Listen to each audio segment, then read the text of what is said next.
মুসলমান ইমানদার আল্লাহর গোলাম।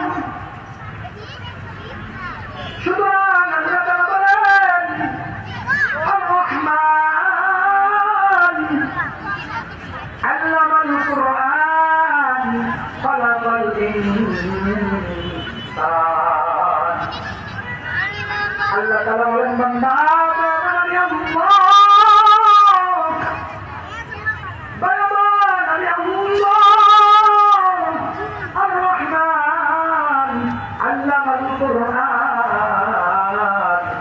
আমি তোমাদেরকে কোরআন শিখাইছি।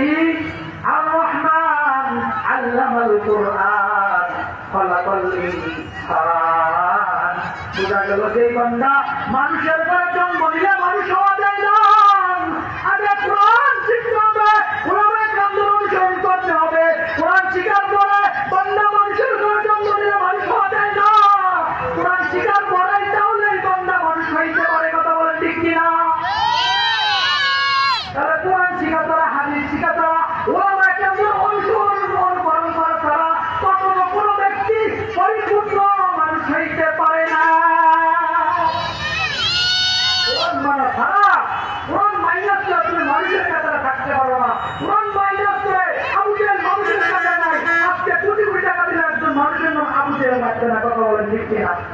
কোরআন মাইনাস করেছে, কোরআন মাইনাস করার কারণে আবু জেহেলের নাম মানুষ ঘৃণা করে দেয়।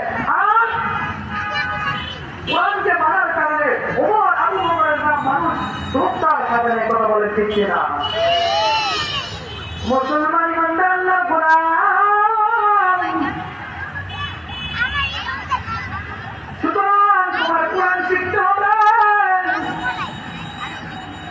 কোরআন শিখা ছাড়া তোমার উপায় নাই।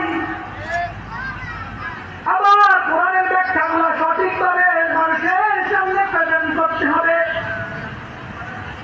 আজকে সমাজে দেখা যায় কোরআনের তেলাওয়াত করলে পুরস্কৃত করা হয়। মসজিদের মিম্বরে বসিয়া যদি তুমি কোরআন হাদিসের আলোচনা করো, জান্নাত জাহান্নামের আলোচনা করো, কবরের আযাবের আলোচনা করো, তুমি যদি ওই সাত আসমানের উপরে আলোচনা করো, নবীদের কিচ্ছা কাহিনী আলোচনা করো, কান্নায় যার যার করিয়া তুমি যদি আলোচনা করতে পারো, তাহলে তোমার মতো সুন্দর ইমাম সুন্দর যদি আর দেখতে পারে না। তাহলে ঠিক কিনা?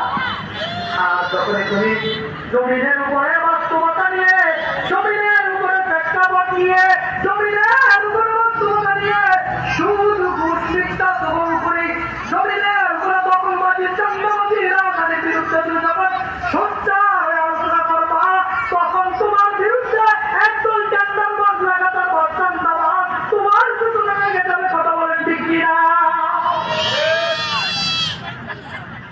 ও মুসলমান, সামনে আসতেছে জাতীয় নির্বাচন, কি কিনা? সামনে আসতেছে কি? সামনে আসতেছে